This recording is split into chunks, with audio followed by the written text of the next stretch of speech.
Lal, Managing Director and CEO Eicher Group. Sir, you have recently signed a JV with the Polaris Group for four-wheeler. How is that shaping up?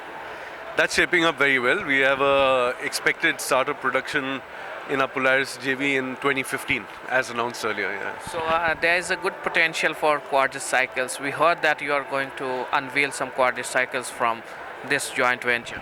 We have no such announcements or no such plans right now. We're not talking about what type of vehicle we are unveiling.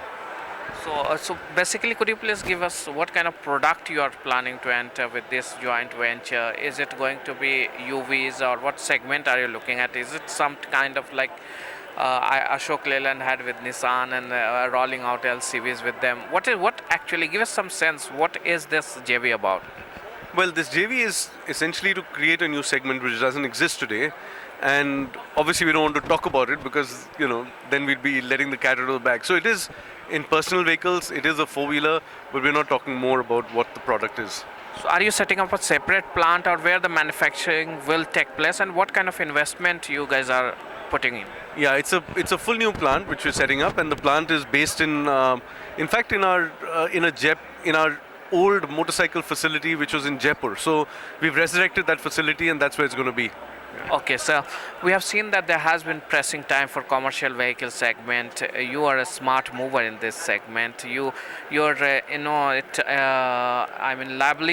on the company is very less if you compare with other commercial vehicle manufacturers. How have you been able to steer ahead in tough times? Well, I believe at this current point, the commercial vehicle industry is absolutely at the bottom of the cycle. It's been over 2 years that it's been declining. So it's a very hard time for the industry.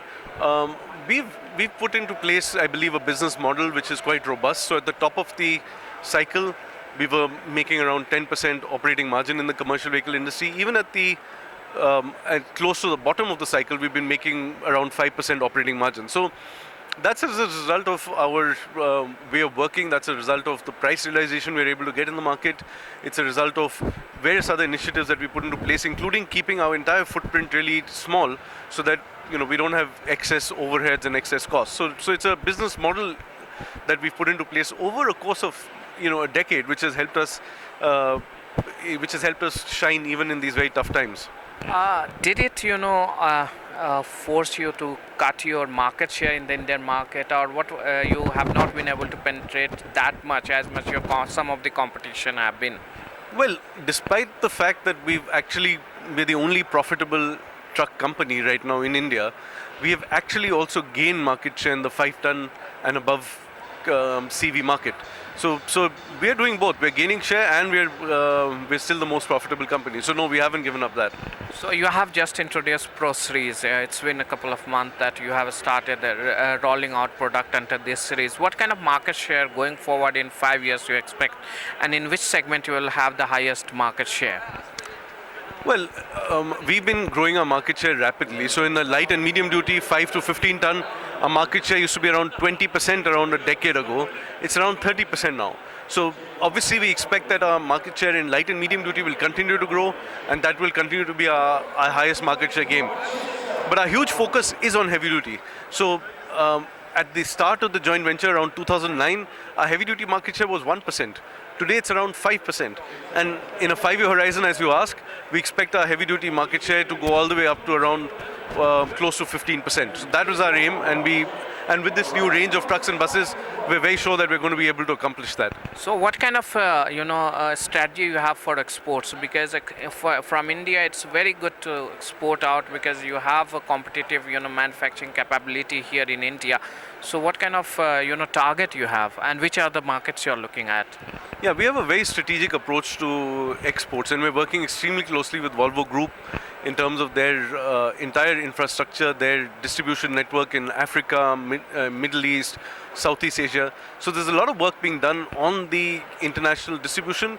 It's going to take us a few years to actually make an enormous success of it, as we've done in India, to make a great success of our brand. So over time we expect to be a big player in the regional market. So what kind of share you expect in terms of revenue from exports? We don't look at a share of exports as a part of our revenue. That's not the way we look at things. The way we look at things is that every market that we enter, we want to have a good market share in that market. So when we enter into markets in Africa, Middle East, we don't want to just sell few hundred trucks. We want to be a sizable player with a India-like market share. So in India, if we have a 5 ton and above market share of 15%, we're going to have a 15% market share plus in every market that we enter. That's our approach to. One last question. What kind of expectation you have from the policy front? What kind of policy you think that will help you grow and the automotive industry come back to track? Well, eventually the only thing that will help us grow is fundamental. So if the economy starts moving, industrial production starts moving up, that's when the commercial vehicle industry will come back. But it is a cyclical industry, and that's to be expected that it will have a downturn. It's had a downturn. It's going to come up at some point soon. Has it bottomed out? I believe so. I hope so, and I pray so. Thank you so much for talking to ETAuto. Thanks a lot.